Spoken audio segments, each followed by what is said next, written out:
말씀 전하겠습니다. 재앙이 계속됩니다. 나일강이 피가 되고 물에서 개구리가 올라오고 땅에 티끌이 이가 됐어요. 재앙이 점점 가까이 깊숙이 들어오고 있었습니다.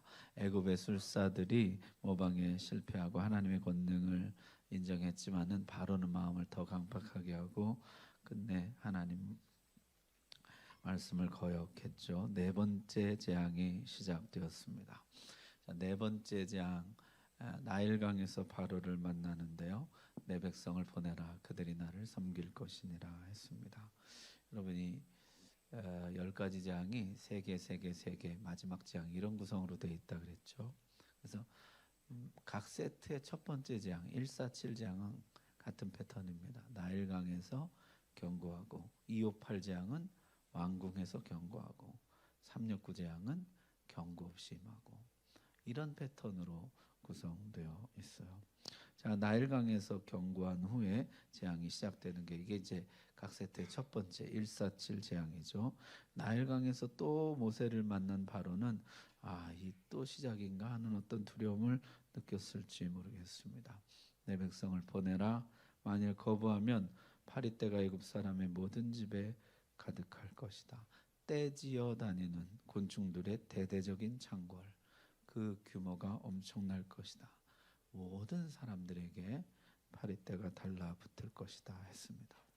그런데 이 네 번째 재앙의 특이한 것은 히브리인들이 사는 고센 땅에는 파리떼가 없을 것이다. 하나님이 이스라엘 백성들과 애굽 사람들을 구별하실 것이다. 이렇게 말씀하셨어요.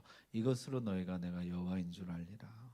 이것이 하나님이 하시는 일인 줄을 너희가 알게 될 것이다. 이렇게 주님 말씀하셨습니다. 여러분, 파리가 사람 보고 달려드나요? 애굽인인지 히브리인인지 확인하고 무는 것이에요. 곤충은 국적을 모르고 국경을 알지 못하죠. 그런데도 파리떼가 애굽인들에게만 달려든다는 것이요. 애굽인들의 집에만 창궐합니다. 여러분, 이게 애굽인들에게는 불길할 정도로 두려운 일이죠. 반면에 히브리인들에게는 놀랍도록 안심이 되는 일이에요. 바로도 자연현상으로 치부해 버릴 수 없는 일, 우연이라고 치부해 버릴 수 없는 일인 것이죠. 자, 하나님이 구별하시겠다고 구별하셨습니다. 그렇다면은 왜 구별하실까요? 이스라엘 사람들이 애굽 사람들보다 훨씬 더 도덕적이어서 구별받은 것은 아닙니다. 이들이 더 거룩해서 파리가 피해간 것은 아니에요. 하나님이 자기 백성이기 때문에 구별해 주신 것입니다. 받을 자격 없는 자가 은혜로 구별받은 것이고, 하나님이 내가 너희 하나님이 되고 너희는 내 백성이 되리라 약속에 신실하시기 때문에 구별해 주신 것입니다. 하나님은 구별하신 하나님이세요. 노아 홍수 심판 때 노아 가족을 구별하시고, 소돔과 고모라 심판 때 롯의 가족을 구별해서 구출하십니다. 마지막 날 영원한 심판에서 우리를 구별해 주실 것입니다. 파리떼로부터 시작해서 마지막 장자를 치는 재앙까지, 장자 재앙에서 어린 양의 피로 자기 백성을 구별하신 것처럼 최종 심판에서 어린 양 예수 그리스도의 보혈로 우리는 구별될 것입니다. 하나님은 구별하신다. 그것을 가르치시는 것이죠. 파리떼가 너희를 피해가리라. 시편에 보니까요, 성도들이 두고두고 이 하나님의 구별하시는 은혜를 노래하고 있습니다. 1000명이 내 왼쪽에서 10,000명이 내 오른쪽에서 엎드러지나 이 재앙이 내게 가까이 하지 못하리로다. 시편은 성도들의 노래잖아요. 성도들이 두고두고 하나님이 우리를 구별해 주셨다 노래하게 될 것입니다. 하나님의 구별하시는 은혜가 우리에게 임하고 이 노래가 우리의 노래가 되기를 바랍니다. 자, 그렇게 네 번째 재앙이 시작되었는데요. 무수한 파리떼가 날아들었습니다. 바로의 왕궁, 신하들의 집, 백성들의 집 온 땅에 파리떼가 가득했다는 것이요. 여러분 고대는 집에 방충망이 없어요. 창문이란 것이요 그저 벽에 구멍 뚫어 놓은 것에 불과한 것이에요. 천으로 가렸지만은 더운 기후 때문에 이 천을 항상 닫아 놓을 수가 없거든요. 파리떼는 실내외를 막론하고 모든 공간 모든 사람들에게 날아들었습니다. 재앙이 시작되자 애굽인들은 파리떼에 뒤덮인 채 살아야 했어요. 여러분 혹시 동물의 왕국 같은 데 보시면은 파리떼가 완전히 감싸고 이런 거 혹시 보셨어요? 한국은 기후가 그렇지 않아서 이런 파리떼를 볼 일이 없죠. 한 마리만 집 안에 들어와도 그것이 참 성가시고 거슬린데 사람들은 파리를 삼키지 않고는 음식을 먹을 수가 없었고 온몸을 덮는 파리 때문에 잠을 잘 수도 없었습니다. 그들의 피부는 파리에 물려서 부어올랐고 시야가 가려서 일을 할 수도 없었습니다. 파리가 얼마나 많은지 성경에 보니까 파리떼 없는 땅을 밟을 수가 없었다는 거죠. 온 바닥에 그냥 온 공간에 파리 천지였다는 것이죠. 애굽 땅이 황폐해졌습니다. 여러분 이 파리떼라는 것이 전혀 없던 새로운 존재가 생겨난 것이 아니에요. 이것은 그들에게는 익숙한 성가심이고 익숙한 불편함이었죠. 그러나 그것이 수천 배, 수만 배 증폭되는 것이에요. 아는 고통의 극대화였던 것이요. 여러분 이제 앞으로는요 처음 보는 재앙들을 마주하게 될 것이요. 태양이 뜨질 않는다든지 초태생이 모두 죽는다든지 전무후무한 듣도 보도 못한 일들이 벌어지게 될 것입니다. 그러나 지금은요 아는 괴로움이에요. 아는 괴로움인데 그 괴로움이 극대화되는 것이죠. 자, 그 고통이 극대화되자 삶은 곧 황폐해졌습니다. 여러분 우리 삶이 언제 황폐하게 됩니까? 한 번도 경험해보지 못했던 엄청난 일들이 사건들이 벌어져도 황폐화되지만은 늘상 경험하는 익숙한 불편함, 성가심, 괴로움이 그 정도가 심해질 때 우리 삶은 황폐화됩니다. 하나님이 개구리 때, 모기 때, 파리 때만 보내도 우리 삶의 안락함은 사라집니다. 여러분 코로나 때 어땠습니까? 바이러스 하나만 보내도 우리 삶이 금방 황폐해지지 않던가요? 여러분 우리의 삶의 안락함, 안정감이라는 것은 어디서 오는 것일까요? 적당한 건강, 쪼들리지 않는 재정, 편안한 관계, 예측 가능한 미래 이런 것들이 사실 우리가 누리는 안정감들의 기반이거든요. 하지만은 하나님이 뭐 하나만 손대도 뭐 하나만 보내도 우리 삶은 금방 황폐해집니다. 우리의 안락함이라는 것은 완전히 주님께 기대어 있는 것이에요. 우리는 완전히 하나님께 의존되어 있습니다. 여러분 엄청난 재앙이 오고 사건이 오면 돌이키리라 하지 말고 일상의 작은 변화가 생겼을 때 익숙한 불편함, 아는 고통이 조금 심화되었을 때 하나님이 나를 부르신다는 것을 알고 돌이키는 것이 중요한 것이에요. 어쩌면 그것이 일상의 안정감과 안락함을 유지하는 성도의 지혜일지 모릅니다. 자, 일상이 무너지자 바로는 바로 항복합니다. 25절에 보니까요. 바로가 모세와 아론을 불러요. 그리고 너희는 가서 이 땅에서 너희 하나님께 제사를 드리라. 자, 이제부터 치열한 협상이 시작됩니다. 하나님은 뭐라 그러세요? 이 백성을 보내라. 이 백성이 나를 섬길 것이다 했어요. 바로는요. 이 백성은 내 노예들, 절대로 보내줄 수 없다는 것이요.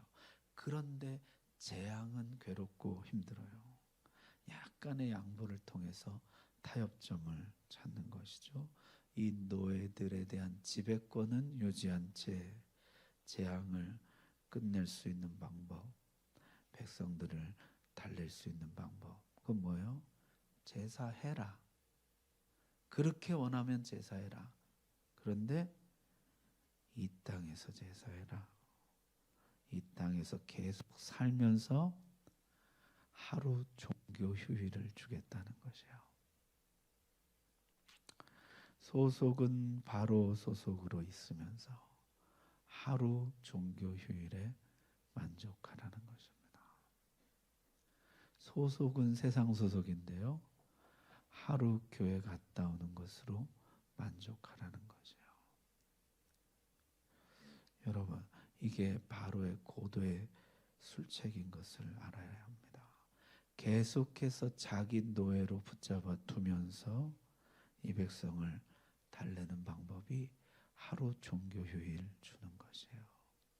하루 교회 갔다 오고 계속해서 바로의 종으로 사는 것이에요. 여러분, C.S. 루이스가 지은 스크루테이프의 편지라는 유명한 책이 있죠. 거기 보면 삼촌마귀 스크루테이프가요, 조카마귀 워무드에게 이렇게 조언하는 장면이 나와요. 인간들을 굳이 극악무도한 죄인으로 만들 필요는 없다. 그저 적당히 교회 다니게 하고 적당히 세상과 타협하게만 만들어라. 지옥으로 가는 가장 안전한 길은 갑작스러운 벼랑 끝이 아니라 발밑이 부드러워 걷기 좋은 완만한 경사길을 일한다. 이게 바로의 지배권은 계속 유지한 채 하루 교회 갔다 오는 것으로 내가 하나님을 예배하는 사람이 됐다고 하는 착각 속에 살아가게 하는 것이에요. 실제 소속은 어디예요? 바로 소속이에요. 모세는 타협안 거부합니다. 그렇다고 당신 제안 거부한다, 받아들일 수 없다, 우리는 하나님 백성 되어야 된다, 그것 외에 어떤 목표도 없다, 그것 외에는 어떤 것도 받아들일 수 없다, 그렇게 하지 않죠. 받아들일 수 없는 이유를 공손하지만 분명하게 이야기합니다. 그거는 받아들일 수가 없습니다. 애굽 사람들의 눈앞에서 우리가 하나님께 제사한다면 그들이 가만히 있겠습니까? 여러분, 앞에 창세기 때 보니까 어때요?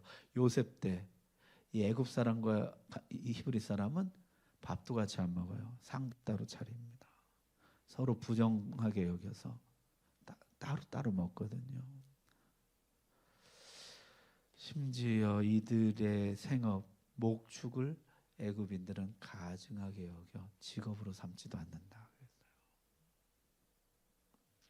애굽 사람들이 가만히 있겠습니까?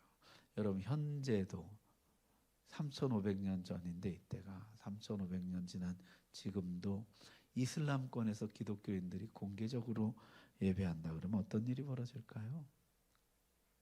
폭동이 일어나거나 집단 린치가 일어나고 대규모 폭력 사태가 벌어질지 모릅니다. 불가능합니다. 사흘길 멀리 떨어져 제사하도록 허락해 주십시오. 애굽인들과의 충돌을 피하기 위해 우리가 멀리 떨어져 예배해야 됩니다. 이렇게 요청했다는 것이 바로가 들어보니까 타당하거든요. 내가 너희를 보내리니 너희가 너희 하나님 여호와께 광야에서 제사를 드릴 것이나 너무 멀리 가지는 말라. 그런즉 너희는 나를 위해 간구하라. 보내주겠다. 그러나 너무 멀리 가지는 말라는 것이요. 여전히 바로의 통제권 아래 있으라. 그런 얘기를 하죠. 여러분, 요새 우리 아침에 큐티하는데 롯이 생각이 나요. 소돔 주위를 끝내 못 떠나서 주위를 뱅뱅뱅뱅 돌다가 결국에는 망하게 되죠. 적당히 떠나서는 안 됩니다. 멀리 떠나야 합니다. 소돔의 영향권 아래에 머물러서는 안 되는 것이요. 사흘길 충분한 거리를 두어야 한다는 것이요. 여러분은 어떠십니까? 하나님은 우리를 세상과 구별해 주신다 그랬잖아요. 구별하신 하나님. 그러나 하나님은 우리에게 또 구별을 요구하십니다. 하나님은 우리를 구별해 주시면서 우리에게 구별된 삶을 요구하시는 것이요. 세상과 구별되라 말씀하십니다. 여러분, 우리는 보통 어떻습니까? 말씀에 찔리고 은혜에 찔려서 떠나가기는 하는데 그 주변 언저리에 머물러 있더라는 것이에요. 사흘길 충분히 떨어져야 됩니다. 분리되어야 됩니다. 적당히 타협하려고 하지 말고 단호히 떠나야 됩니다. 영적 단절을 감행해야 된다는 것이죠. 자, 합의가 됐습니다. 내가 이제 바로를 떠나서 여호와께 간구할 것입니다. 그러면 하나님이 제 기도를 들으시고 내일 바리떼를 없애 주실 것입니다. 여러분, 모세가요, 한 달 동안 서서히 없어질 것입니다 하지 않아요. 내일 없어질 것입니다. 기한을 정하고 하나님이 그렇게 하실 줄 믿었다는 것이죠. 성경에 보니까 다음 날 정말 파리가 한 마리도 남지 않았다 이렇게 기록하고 있어요. 여러분, 개구리 재앙 때 어땠죠? 내일 없애달라는 바로의 요청이 하나님이 정말 딱 그 시간에 없애주셨어요. 그러나 바로는 약속을 어겼습니다. 마치 그 일을 상기시켜 주듯이 모세는 이번에도 내일 없어지겠다. 내일이라는 말을 해요. 그러면서 바로에게 당신 다시는 거짓말하지 말라 이런 말을 합니다. 바로는 또 약속 어기죠. 보내주겠다고 또 보내주지 않습니다. 그는 거짓말쟁이가 돼요. 바로는요, 이제 재앙이 계속될수록 모든 사람들에게 거짓말쟁이로 낙인 찍히게 됩니다. 아니, 왕이 가오가 있지, 신하들 다 보는 앞에서 한 약속을 아무렇지도 않게 어기는 것이에요. 백성들이 다 아는 약속을 쉽게 깨트려 버리는 것이요. 여러분, 바로는 이제 아무도 믿지 않는 사람이 돼버립니다. 신뢰 파산이라고 할까요? 진정한 권위와 충성심은 이제 아무에게도 기대할 수 없게 된 것이에요. 여러분, 그렇다 그러면 왕으로서는 끝난 거 아니에요? 어쩌면 바로에게는요, 바리 때보다 이게 진짜 재앙일지 몰라요. 모든 신하들의 충성심과 백성의 신뢰를 잃어버리게 되는 것이에요.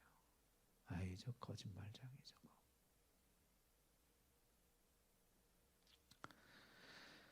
자, 다섯 번째 재앙이 이어집니다. 바로의 왕궁에 들어가서 선포하죠. 258 재앙은 왕궁에 가서 선포하잖아요. 내 백성 보내라, 그들이 나를 섬길 것이니라 했습니다. 만일 보내기를 거절하고 억지로 잡아두면, 거기 보면 억지로 잡아둔다 이런 표현을 쓰죠.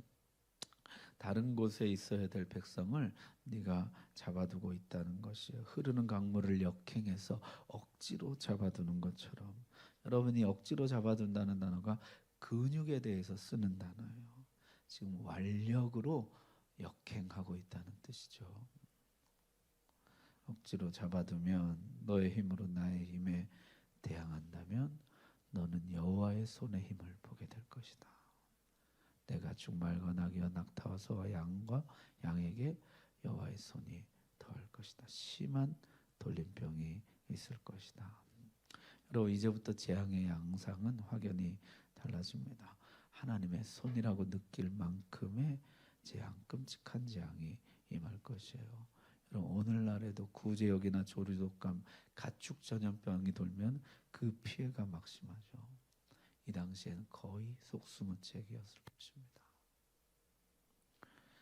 여러분, 산업혁명 이전에 거의 모든 시대 가장 중요한 재산은 가축이에요. 하나님이 너의 재산에 손대실 것이다. 여러분이 다섯 번째 재앙에서 가장 많은 피해를 보고 가장 많은 손해를 본 사람 누굴까요? 바로입니다. 바로. 왜냐하면 가장 많은 가축을 소유하고 있었거든요. 여러분, 처음 나일강 피재앙 때 어땠어요? 바로는 재앙에서 거의 제외되다시피 했어요. 별 피해를 안 봤어요. 종들이 물 구해다 떠다 줬을 것입니다. 두 번째 재앙부터는요, 바로도 똑같이 피해를 입습니다. 모든 백성들과 동일한 피해를 입죠. 그러나 다섯 번째 재앙에서는 바로가 가장 큰 피해를 입습니다. 남들보다 덜 피해, 남들과 같이 피해, 남들보다 더 피해, 점점 재앙이 가까이 깊숙이 들어오고 있는 것이죠. 이 재앙도 역시 하나님은 구별하실 것입니다. 이스라엘 자손에게 속한 가축은 하나도 죽지 않을 것이라. 자, 이스라엘 사람들의 가축은 멀쩡한데 애굽 사람들의 가축만 이를 것이요. 지금까지는 불편함의 고통을 겪었지만 이제부터는요, 죽음을 마주할 것입니다. 처음으로 죽음이라는 단어가 등장해요. 가축의 죽음으로부터 시작해서 장자의 죽음으로 끝나게 됩니다. 이번에는요, 기한도 하나님이 직접 정하시죠. 여호와께서 기한을 정하여 이르시되 여호와가 내일 이 땅에서 이 일을 행하리라. 바로에게 네가 시간 정해봐라. 그때 내가 딱 맞춰 역사해 주마. 그것과 달리 이제는 하나님이 직접 기한을 정하십니다. 하나님의 능력을 시험해 볼 수 있는 기회는 지나갔어요. 하나님의 인내가 심판으로 바뀌는 임계점을 넘어간 것이죠. 이제부터는요, 심판을 겪으면서 하나님의 능력을 경험하게 될 것입니다. 정말 말씀하신 고기한에 말씀하신 재앙이 임했어요.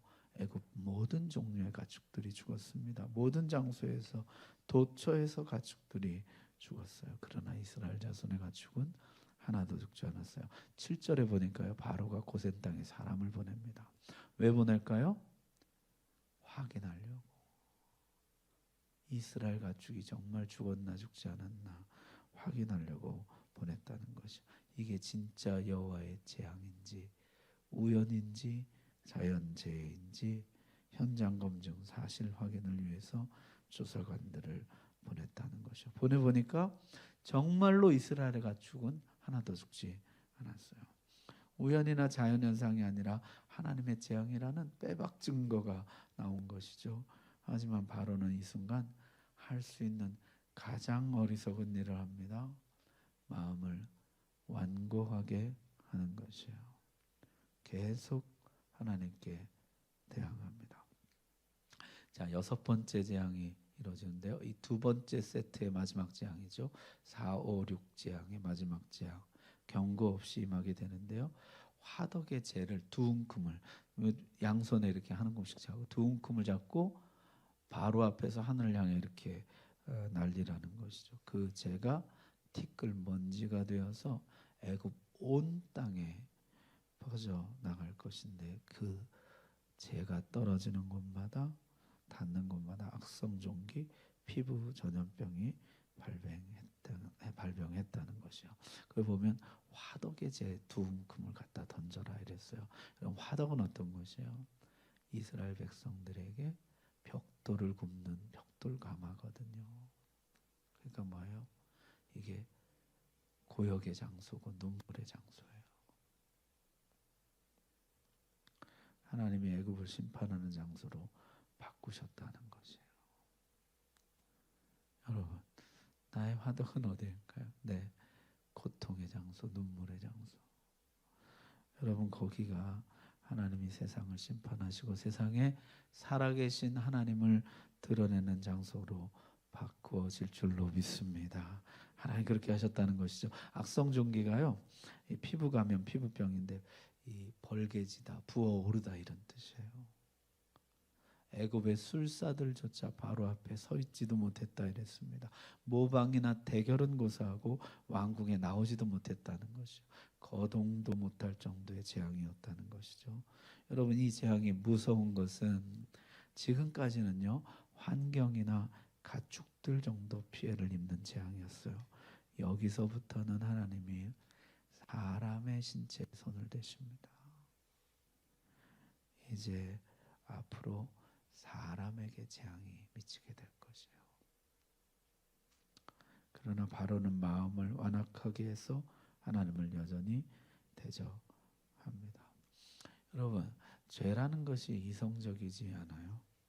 바로는 분명히 경험했고 가서 확인도 했습니다. 그것이 우연인지 자연재해인지 하나님의 능력인지 확인했어요. 그리고 분명히 부인할 수 없는 하나님의 일하심인 것을 알았습니다. 그러나 명백한 증거 앞에서도 회개하지 않아요. 여러분, 이성적이라는 게 뭐예요? 진위가 드러나면 승복하고 진리를 선택하는 것, 그것이 이성적인 것이잖아요. 그러나 죄는 그렇지 않아요. 진위가 드러나도 승복하지 않습니다. 자기 고집을 꺾지 않습니다.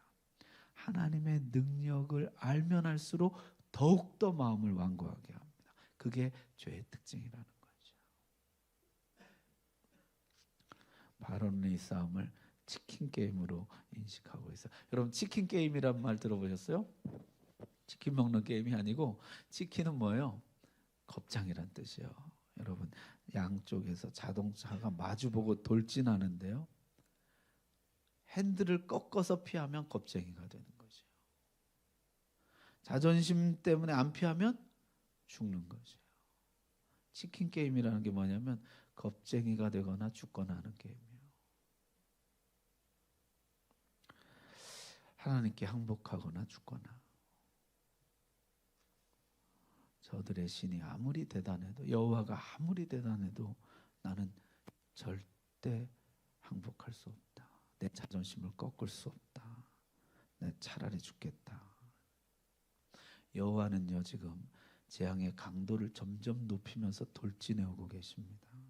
바로도 마음을 점점 강팍하게 하고 돌진해 가고 있는 중이에요. 그러나 여러분, 바로가 지금 잘못 알고 있는 것이 있어요. 이것은 치킨 게임이 아니에요. 바로와 하나님은 대등한 대결을 펼치는 것이 아닙니다. 동등한 신의 대결이 아니라는 것이요. 창조주 하나님과 인간이 만들어낸 거짓 신의 대결이에요. 갈멜산에서 보는 것처럼 불을 내리고 비를 내리는 하나님과 듣지도 못하고 말하지 못하는 거짓 신들의 대결인 것이요. 죽거나 겁쟁이가 되는 것이 아니라 죽거나 살거나 하는 게임인 것이에요. 끝까지 하나님을 대적하면 죽고 항복하면 사는 게임인 것입니다. 여러분, 스티븐 코브가 성공하는 사람들의 7가지 습관이라는 책을 썼었죠. 그 책에 보면 이런 이야기가 나와요. 짙은 안개가 낀 밤, 거대한 군함 함장이요, 정면에서 다가오는 불빛을 발견하고 급히 무전을 보냅니다. 충돌 위험이 있으니 항로를 당장 남쪽으로 10도 변경하라. 저쪽에서 답신이 왔는데요, 귀축이 북쪽으로 10도 변경하라. 화가 난 함장이요, 자기 권위를 내세우면서 다시 말했습니다. 나는 해군 제독이다. 당장 항로를 변경하라. 상대방이 대답했어요. 나는 3등 항해사입니다. 귀축이 변경하십시오. 이 폭발 직전에 제독이요, 마지막으로 경고를 날립니다. 여기는 거대한 전함이다. 당장 비키지 않으면 발포하겠다. 그러자 상대방으로부터 한 줄 짧은 답신이 왔어요. 여기는 등대입니다. 여러분, 바로는요, 지금 자신이 전함인 줄 알고 하나님과 치킨 게임을 벌였지만은 하나님은 변하지 않는 등대이시라는 거예요. 등대와 자존심 싸움을 벌이다 와서 들이받는 배처럼 어리석은 배는 없는 것이죠. 배는 침몰하고 말 것입니다. 하나님께 항복은 비굴한 패배가 아니라 등대를 보고 항로를 바꾸는 지혜라는 것이에요. 여러분은 어떠십니까? 지금 하나님과 대결한다고 생각하고 있지 않으세요? 하나님이 바꾸든지 내가 바꾸든지, 하나님이 죽든지 내가 죽든지, 자존심은 절대로 못 꺾어. 가서 들이받아서 죽는 한이 있더라도 어리석은 것이에요. 마귀에게 속지 마십시오. 우리는 지금 하나님과 대등한 대결을 벌이는 것이 아닙니다. 이건 치킨 게임이 아니에요. 이건 항복 게임이에요. 누가 먼저 항복하느냐. 항복하는 자는 살게 됩니다. 생명을 얻게 됩니다.